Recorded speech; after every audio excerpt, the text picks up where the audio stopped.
రక్షణ విషయంలో ఎదుగు నిమిత్తం మనం ఎందులో ఎదగాలి? రక్షణ విషయంలో ఎదగాలి. హల్లెలూయా, హల్లెలూయా. కొందరు చదువు విషయంలో ఎదుగుతారు, మరి ధనం విషయంలో ఎదుగుతారు, మరి ఇంకా ఇతరమైన విషయాల్లో ఎదుగుతారు, గొప్పవారు అవుతూ వస్తుంటారు. అయితే రక్షణ విషయంలో ఎదుగుదల ఉండాలి మనకి అని దేవుడు కోరుతున్నాడు. కాబట్టి మరి రక్షణ విషయంలో ఎదుగుదల నిమిత్తము ఆ పాలను అపేక్షించాలంటే వాక్యం అనేటువంటి పాల కొరకు మనం ఎదురు చూస్తూ ఉండాలి. హల్లెలూయా. ఒక శిశువు ఆకలైనప్పుడు ఎలా ఎదురు చూస్తాడు? ఆకలైనప్పుడు శిశువు ఎలా ఎదురు చూస్తాడు? శిశువుకు ఆకలైందని, చిన్న బిడ్డవానికి ఆకలైందని ఎలా తెలుస్తుంది? ఏడ్చినప్పుడు ఆకలి అవుతుందని అర్థమవుతుంది తల్లికి. హల్లెలూయా. మరి మనం కూడా దుఃఖము, బాధలో, అనారోగ్యంలో, సమస్యలో ఉంటున్నప్పుడు దేవుడు బాధపడతాడా? యేసయ్య బాధపడతాడా? బాధపడా? హల్లెలూయా. మరి మనకేం కావాలి అప్పుడు? పాల వంటి రక్షణ వాక్యం, రక్షణ ఎదుగు నిమిత్తమైన వాక్యము. అది ఎక్కడ దొరుకుతుంది? చర్చికి, మందిరంలో వస్తూ దొరుకుతుంది. హల్లెలూయా. ఒలివ పిలకలు చెట్లు మందిరంలో ఉండి ఎలాగ ఎదుగుతాయో, అవి పెరుగుతూ ఉంటాయో, ఆ విధంగా మనము కూడా రక్షణ వంటి మరి ఎదుగుదలలో ఆ వాక్యము మరి మందిరమునకు వచ్చినప్పుడు దేవుని ఆత్మ ద్వారా, దేవుడు కాపరి ద్వారా మాట్లాడుతాడు, దైవజనుడి ద్వారా మాట్లాడతాడు. Praise the Lord. కాబట్టి ఆ విధంగా పాలన అపేక్షించండి. మనుషుల చేత విసర్జింపమన్నను దేవుని దృష్టికి ఏర్పరచబడినది అమూల్యమైన సజీవమైన రాయగు ప్రభువునొద్దకు వచ్చిన వారై యేసుక్రీస్తు ద్వారా దేవునికి అనుకూలమైనటువంటి ఆత్మ సంబంధమైన బలులు, స్తుతులు సమర్పించగలుగుతాము. హల్లెలూయా. మనం ఆయన స్తుతించి ఆరాధించాలంటే మన హృదయము కడు దూరముగా ఉండి దేవుని ఆత్మతో, సత్యముతో ఆరాధించలేము. ఎప్పుడైతే మన హృదయములోనికి ఆయన వాక్య రీతిలో దేవుణ్ణి మనము మరి నూతన శక్తి, బలము పొందుకుంటూ ఉంటున్నప్పుడు మనము అనుకూలమైన ఆత్మ సంబంధమైన బలులు అర్పించుటకు పరిశుద్ధమైన యాజకులుగా ఉండునట్లు మీరు ఆ యొక్క మందిరములో సజీవమైన స్తంభాలుగా వాడబడనివ్వండి అని అంటాడు. హల్లెలూయా. ఆత్మ సంబంధం మందిరముగా కట్టబడుచున్న వారుగా ఉండాలి. హల్లెలూయా. ఎస్, ఆత్మ సంబంధమైన మందిరం, సజీవమైన ఇటుకలుగా, పిల్లర్స్ గా, ఆ విధంగా ప్రతి ఒక్కరు మరి మందిరమునకు మరి వచ్చుచున్నప్పుడు మందిరములో దేవుని వాక్యం అనే పాలు, ఆత్మీయమైనటువంటి ఆనందము, మరి స్వస్థత, విడుదల వస్తుంది. ఒకరినొకరు క్షమించుకున్నప్పుడు స్వస్థత వస్తుంది. యాకోబు పత్రికలో చెప్తున్నట్లు. హల్లెలూయా, హల్లెలూయా. దేవునికి స్తోత్రములు. ఆ రీతిగా మరి ఇదిగో నేను ముఖ్యము ఏర్పరచబడి ఉన్న అమూల్యమునగు మూల రాతిని సియోనులో స్థాపించుచున్నాను. ఆయన యందు విశ్వాసం ఉంచువాడు ఏమాత్రమో సిగ్గుపడడు. ఇదిగో ముఖ్యమైన మూల రాయి ఎవరు అంటే త్రోసివేయబడిన రాయి యేసుక్రీస్తు. హల్లెలూయా. ఆ మూల రాయి అయినటువంటి యేసు ప్రభుని మరి ఆయన యందు విశ్వాసం ఉంచువాడు ఎంత మాత్రమో సిగ్గుపడడు. అంటే మనము విశ్వాసము ఆయన యందు దృఢముగా, స్థిరముగా, పూర్తిగా ఉంచాలి. హల్లెలూయా, హల్లెలూయా. కాబట్టి మనము దేవుడు బాగు చేయగలడు, ఆశీర్వదించగలడు, వ్యాధుల నుంచి విడుదల చేయగలడు, స్వస్థపరచగలడు, చేస్తాడు. మనం కేవలం భౌతికమైన వాటి వరకు మాత్రమే కాకుండా ఆత్మ సంబంధమైన ఎదుగుదల, ఆత్మీయ ఆహారము, పాల వంటి ఆహారము కొరకు మనం పోచున్నప్పుడు మనకు మేత లభిస్తుంది. హల్లెలూయా.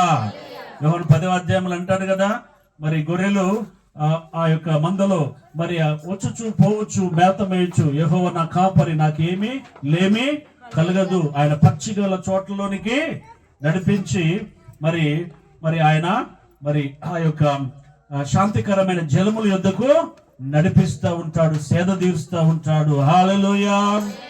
మానసికంగా అలసిపోయిన, శారీరకంగా వ్యాధి బాధల చేత మరి ఆనందం లేకుండా విచారముతో ఉన్న దేవుని ఆత్మ ఆదరించి బలపరుస్తుంది. హల్లెలూయా. సో అందుకు యోహాను 14:18 చూసినట్లయితే యేసు ప్రభు ఇది ఈ విధంగా చెప్తాడు. యోహాను 14:18 ఆయన వెళ్ళిపోయేటప్పుడు ఈ లోకము నుంచి శిష్యులకు వాగ్దానం చేశాడు. యోహాను 14:18 అది మనకు కూడా విశ్వాసులమైన, విశ్వసించి అందరికీ వాగ్దానం చేశాడు. యోహాను 14:18 వాక్యం.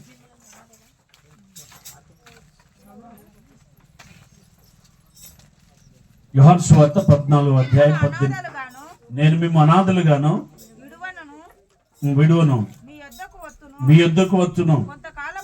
కొంతకాలమైన తరువాత లోకము నన్ను ఎన్నడును చూడదు. చూడండి, లోకము అంటే ప్రభు దగ్గరికి రాని వాళ్ళు ఎప్పుడు కూడా చూడరు. హల్లెలూయా. కానీ మీరు ఆయన దగ్గరికి, మనం ఆయన దగ్గరికి వెళుతున్నాము కాబట్టి మనల్ని ఆయన, నేను మిమ్మల్ని అనాథలుగా వదిలిపెట్టను, ఆదరణకర్తను పరిశుద్ధాత్మను మీ యొద్దకు నేను పంపించదను. ఒకరి తల్లి వారిని ఎలా ఆదరిస్తుందో పరిశుద్ధాత్మ దేవుడు అంతకంటే ఎక్కువ ఆదరించి ప్రేమించే దేవుడు అయి ఉన్నాడు. హల్లెలూయా. చెప్పలు కొడదామా? ఆయన అందుకే మనతో ఉండడానికి ఇమ్మానుయేల్ అయినాడు. ఆయన ఇజ్రాయెల్ దేవుడు. ఇజ్రాయెల్కు మాత్రమే, ఇజ్రాయెల్ దేశమునకు మాత్రమే దేవుడు కాదు. కానీ మరి వారు ఆయనని మెస్సయ్యగా విశ్వసించకపోవటం వలన, అన్యులమైన మనము విశ్వసించడం వలన ఆయన మనకు దేవుడై ఉన్నాడు. హల్లెలూయా, హల్లెలూయా. కాబట్టి దేవా నడిపించుమని మరలా ప్రభుని పాడుతూ మందిరానికి వచ్చే వారం కూడా నిండుగానే ఉండాలి. ఇలాగనే ఇంతకంటే ఎక్కువ ఉండాలి. దేవా నడిపించుమా అనుదినము, పరిశుద్ధాత్మతో నడిపించుమా. దేవ నడిపించుమా అనుదినము, పరిశుద్ధాత్మతో నడిపించుమా. దేవ నడిపించుమా, ఆత్మశక్తితో నడిపించుమా, ఆదరణతో నడిపించుమా, ఆత్మశక్తితో నడిపించుమా, ఆదరణతో నడిపించుమా. నీ శక్తి బలముతో నడిపించుమా, నీ సాక్షులుగా మమ్ము నడిపించుమా. నీ శక్తి బలముతో నడిపించుమా, నీ సాక్షులుగా మమ్ము నడిపించుమా. యేసయ్యా, యేసయ్యా, యేసయ్యా, యేసయ్యా, యేసయ్యా, యేసయ్యా, యేసయ్యా, యేసయ్యా. దేవ నడిపించుమా అనుదినము, పరిశుద్ధాత్మతో నడిపించుమా. దేవ నడిపించుమా అనుదినము, పరిశుద్ధాత్మతో నడిపించుమా. దేవ నడిపించుమా. దేవునికి స్తోత్రం. దేవుడు ఆత్మ గనుక మనం ఆత్మతో సత్యముతో ఆయనను ఆరాధించాలి. అదే క్రిస్మస్. నిజమైన క్రిస్మస్ అంటే ఆత్మతో సత్యముతో ఆరాధించుటయే నిజమైన క్రిస్మస్. హల్లెలూయా. ఆయన లోకములో పుట్టాడు, కానీ మనలో ప్రతి ఒక్కరిలో ఆయన ఆత్మలో జన్మ, మనలో ఆత్మలో మన హృదయంలోనికి చేర్చుకున్నప్పుడు ఆయన జన్మించి, ఆ జన్మించినటువంటి శిష్యుని వాక్యం అనే పాలతో మనము పెంచి పోషిస్తూ ఆయనను యేసుప్రభు జ్ఞానమందు, ప్రాయమందు, దేవుని దయ, మానవ దయందు వర్ధిల్లినట్లు లూకా 2:52 మనము కూడా వర్ధిల్లుచు మరి ఆయన నామాన్ని మహింపరిచేటువంటి మరి క్రైస్తవులుగా మనం అభిషక్తులుగా జీవిస్తుండాలి. హల్లెలూయా, హల్లెలూయా. ఆయన యేసుగా పుట్టి యేసు క్రీస్తుగా అయ్యాడు. ఇప్పుడు పరిశుద్ధ ఆత్మ ప్రేరణ చెప్ప మనము యేసుని క్రీస్తు అని అనలేము. హల్లెలూయా. యేసుని ప్రభువుగా కూడా పరిశుద్ధ ఆత్మ తప్ప ఎవరు అనలేరని రాయబడి ఉంది. హల్లెలూయా. కాబట్టి ఎందుకంటే యేసు నాకు సర్వాధికారి, ఆయన నాకు ప్రభువు, ఆయన నాకు సమస్తమై ఉన్నాడు అని పరిశుద్ధ ఆత్మ ద్వారా మనం ఆయన రుచి చూచి ఆయన దయాళుడని 1 పేతురు 2లో మనం ఏ విధంగా ఇప్పుడు మనం చదివినాము. ప్రభు దయాళుడని మీరు రుచి చూచి ఉన్న ఎడల ఆయన సమస్తమైన దుష్టత్వము నుండి, కపటము నుండి, వేషధారణ నుండి ఆయన శరీర కార్యములన్నిటి నుంచి మనల్ని విడుదల చేస్తూ మరి శాశ్వతమైన తన ప్రేమతో ఆయన తన వాక్యములను మన యొక్క సారవంతమైన నేలలో హృదయంలో పడినట్టుగా భూమిలో పడితే ఆ పంట 30, 60, 100 ఫలించినట్లు మన హృదయంలో కూడా ప్రతి ఒక్క దినము మనము దేవుని ఆత్మీయ ఆహారాన్ని స్వీకరించుకుంటుండాలి. హల్లెలూయా. మా అనుదిన ఆహారం మాకు నేడు దయచేయండి అని మనకు ప్రార్థన నేర్పించాడు కదా యేసయ్య. ప్రతిదినము మరి ఇంటి యొద్ద బైబిల్ను చదువుతూ మనము దివారాత్రులు ధ్యానించువారు ధన్యులు, వారు ఏటువంటి నాటబడిన చెట్టు వలె ఫలిస్తూ ఉంటారు. ఆ రీతిగా మనము దేవుని ఆత్మీయమైన ఆహారముతో పోషింపబడుతూ మనము శరీర సంబంధమైన విషయాలలో అనగా శరీర సంబంధమైన కార్యాలు అన్నిట్లో నుంచి మనము ఆ మొలకలు తీసివేయబడి మనము మంచి మరి పంటగా ఫలించి క్రీస్తుకు సాక్షులుగా దేవుని ఆత్మ ద్వారా మనము యేసయ్య నామములో నడిపించబడదాము. Praise the lord. ప్రార్థన చేసుకుందాము. ప్రార్థన. అందరి కళ్ళు మూసుకోండి. దేవా, మా పరిశుద్ధుడా, కృపగల దేవా, మీకు స్తోత్రాలు నాయన.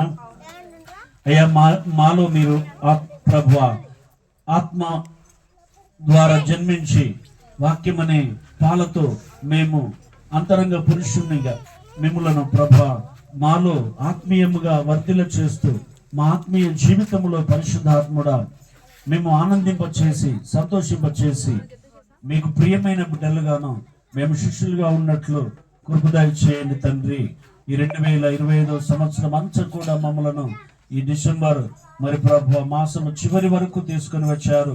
ఇంకా ఈ 2 వారము దినములు ఉంటుండగా నాయన ఈ వార దినములలో కూడా మీ మేళ్ళన్నీ తలపోస్తూ మీ కృతజ్ఞతలు చెల్లిస్తూ మేము ఆత్మయందు సత్యమందు ఆరాధిస్తూ మరలా 2026 నూతన సంవత్సరంలోనికి మేము ప్రవేశించడానికి కావలసినటువంటి ఈ యొక్క శక్తి బలమును కూడా మాకు దయచేసి మేము నిండుగా ప్రభువా మేము ఆత్మీయ సత్యమందు ఆరాధిస్తూ మరి ప్రభు మందిరములో మరి సజీవ ఇటుకలుగా మరి మూల స్తంభములు రాళ్లుగా ఉంటూ మేము సజీవమైన మందిరము కట్టబట్లు వినియోగించబట్లు మమ్మందరినీ మా కుటుంబాలను ప్రభు మా బిడ్డలను యువకులను ప్రభు అందరినీ ఆశీర్వదించి కుటుంబ సమేతంగా శాంతి సమాధానం సంతోషంగా జీవించినట్లు కృప చూపుతూ మహిమ పొందమని దైవజనుని ప్రభు స్తోత్రములు సంతోషపరుస్తూ దైవజనుని మనసులో మరి హృదయంలో కానీ ఏమాత్రము దుఃఖం ఉండకుండా మరి ఆశీర్వదించేటట్లుగాను మరి ఆనందముతో ప్రభుత్వం నా పిల్లలు నా మందిరమునకు వచ్చుచున్నారు అనేటువంటి ఆ సంతోషంతో నడిపించుటకు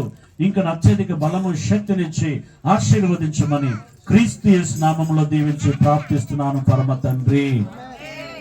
హ్యాపీ క్రిస్మస్. Happy Christmas. మీ అందరికీ క్రిస్మస్ క్రీస్తు యొక్క పండుగ ఆరాధన శుభాకాంక్షలు, దేవుని స్తోత్రములు. Praise the lord. ప్రార్థిస్తూనే ఉండండి. నా కొరకు మా కొరకు మీ కొరకు ప్రార్థిస్తూనే ఉంటాను. God bless you. Praise the Lord. మరొకసారి హ్యాపీ క్రిస్మస్.